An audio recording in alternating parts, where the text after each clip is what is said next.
James T here, and welcome to my channel. Today, I am Sturgis bound. How about you?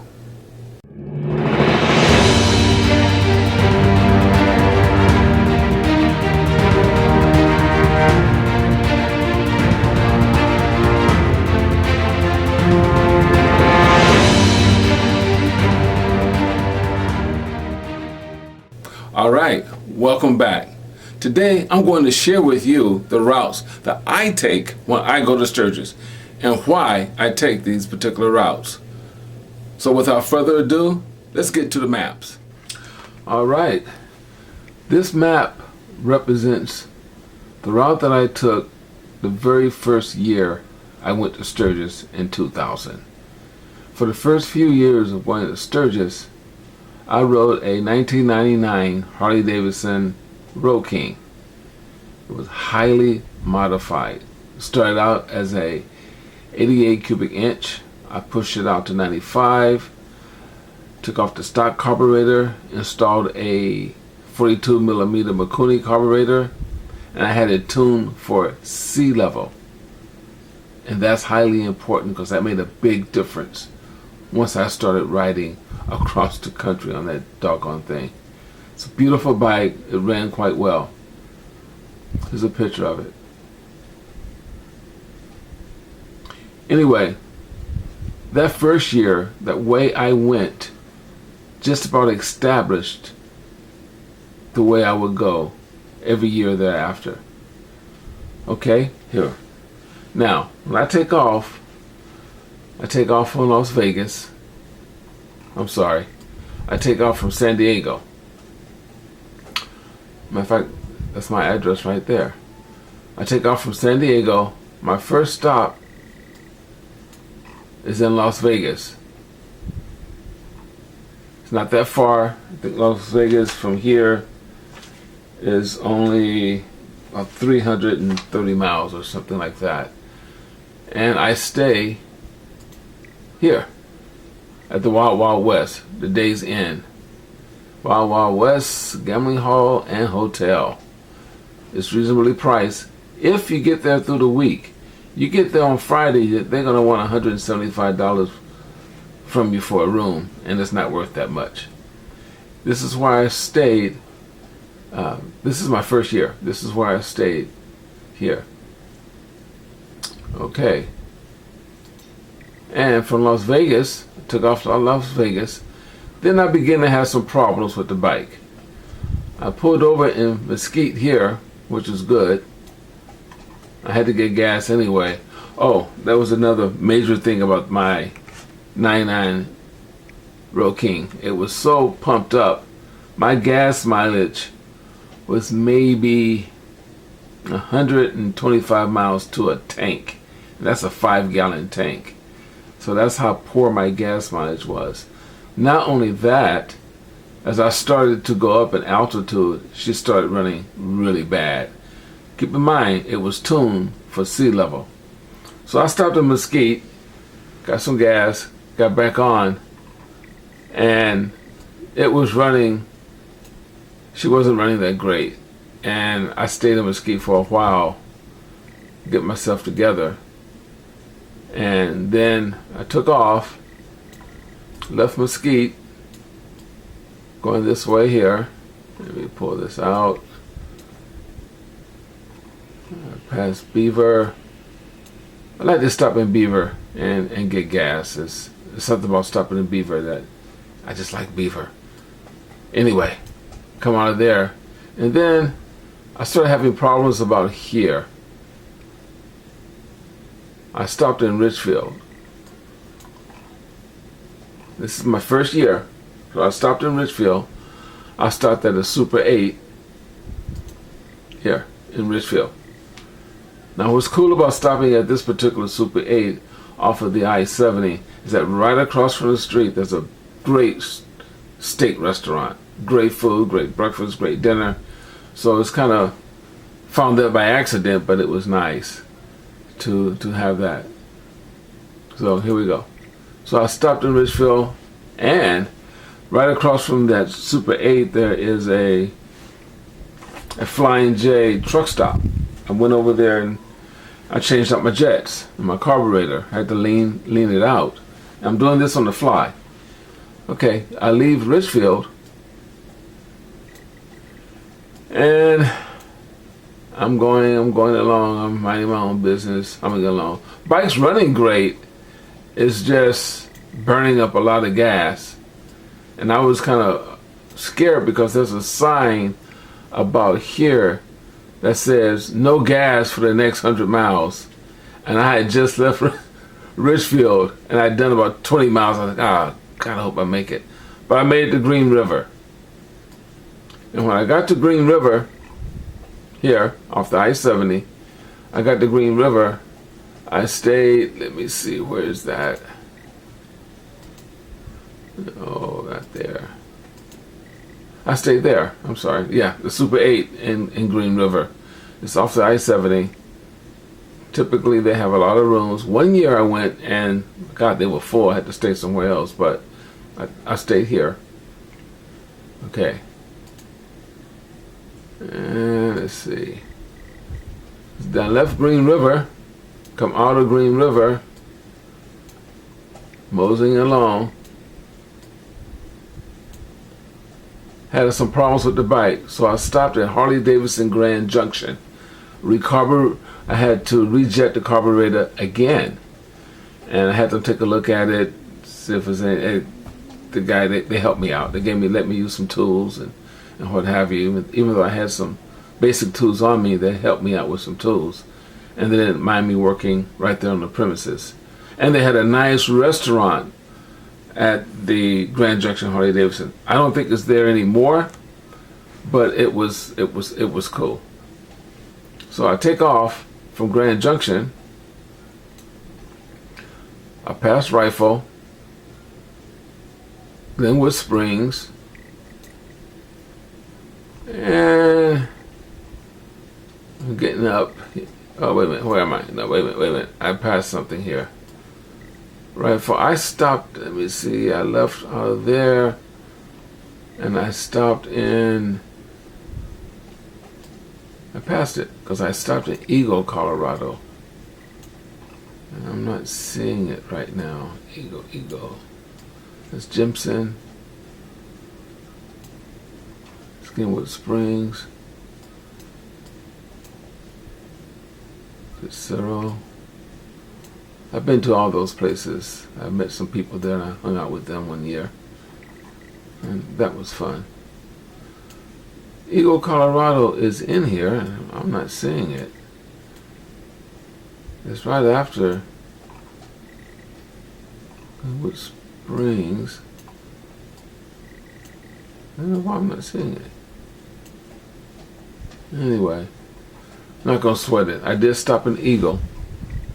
I stayed the night, and in Eagle, I stayed here at the Eagle Lodge and Suites. It's kind of expensive, but it's nice. Bike was nice and safe. People were really nice. I stayed there, but it was worth it. I'm on a trip, right? So it was worth it. So I leave Eagle, and I decided to go up to Steamboat Springs. So off of the I-70, I took the 131. This is a beautiful route through here. Nice, beautiful riding. I had gassed up at Gibson again just to top off, just to be sure I had gas in that Road King of mine. So I go up to Steamboat. Here, Steamboat Ski Resort. So go here, come back out, go to the 40, because it says the 14. Come back out. Came out and stayed in Laramie. Now, I wasn't as prepared for this trip because I didn't know what the hell I was doing. The motorcycle had been taken care of. It just had a nice tune-up. So other than the rejetting, it was okay. But my rear tire wasn't looking too bright, and it started to rain fiercely. So in Laramie, I was riding with a couple of guys that I had met coming out of Eagle, and we stopped in Laramie for the night, and they were going to pull off. Did we stay there? Yeah, we stayed there that night, and these guys wanted to take off very early in the morning, and I wouldn't go because I said my rear tire, I got to get it replaced, and there was a Harley Davidson shop right across the street from where I was staying. So I didn't do that. I decided to stay and get my rear tire. Safety first. Ride your own ride. Always. Let no one push you into doing something that you innately think is not good for you. And I wanted to go with those guys because it was kind of fun riding with them, but hey, they didn't care if I slipped and fell. And it was raining, and the roads were slick, and I wasn't going to take a chance. So I get a rear tire here in Laramie, take off, gas up in Cheyenne, then come up to 25 here, then shoot over going east up to 85. Sounds crazy, right? But it's fun. Come up this way, go through Hawk Springs. Torrington is a gas stop. Lusk is a gas stop. Then you get to Newcastle. Once you hit Newcastle, you know you're almost there. And again, this is my first year and I'm on my Road King. So I come out of here, and not knowing any better, I went straight up. I stayed on the 14, and turns out 14A and what have you. So it seemed to be pretty cool. It was fun. It's a slow ride. There are a lot of bikes on that mountain road because it turns into a Spearfish Canyon also. So it was a lot of bikes. There was a lot of slow riders, and I happen to like a lot of turns, and I like to take them pretty fast, which is probably not smart. But I had to slow down a great deal to go that way. Anyway, I came out, went through Spearfish, came out, jumped up to 85, boom, I'm in Belle Fourche. Now, my entire ride that year took me about 4 days, and it typically takes me about 4 days because I take my time. I don't do any more than 350, 420 miles or so a day, and I just like to take my time because I stop, I look at things, and I take pictures, what have you. Anyway, that was my first year.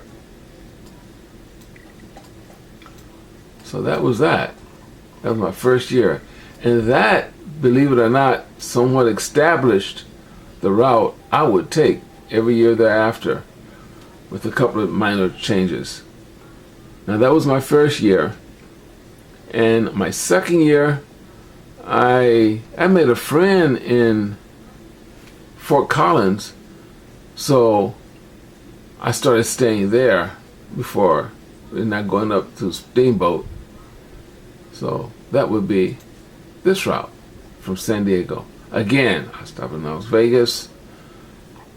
I'm still on the Road King at this time, so my gas mileage isn't that good. So at this time, I'm still stopping in Richfield, Utah, which out of Las Vegas, Richfield, Utah to Las Vegas is only about 285 miles. But with the problems I was having with the carburation and not getting great gas mileage, I stopped in Richfield and just stayed the night there. I do not ride at night. I established that in that first year. I'm sorry, in this year, my second year on the Road King. I was riding with a buddy of mine with me that year, and we met some cats on the road coming out of Vegas, and we rode with them into Richfield. We had all left Vegas late, so it was getting dark. And there was one guy riding with us. He wanted to keep going. And we tried to get this cat to stop. Hey man, why don't you stop? It's dark out there. You can't really see that well. He said, no, I gotta go, man. I gotta hurry up and get there, because he had a deadline. He had to get there and do a day or two and then get right back to work. And I think most of us, we had 3-4 weeks and we could take our time. But this cat could not. So Found out later on that he never made it to Sturgis because he ran into a deer, and the deer won. And I'm not trying to scare anyone, but you got to be careful out there. Safety first, always. Safety first. So this is my route that I take now, usually up to 70. Nothing spectacular. I go through Denver. I stay in Fort Collins with some friends. I come out of Denver, and I come up to 25 to the 85. I go this way. This particular year, it was late. I was on the Road King, and I was coming out of Newcastle. I was like, man, I didn't want to go through here because it's in the hills, and I knew it would get really dark.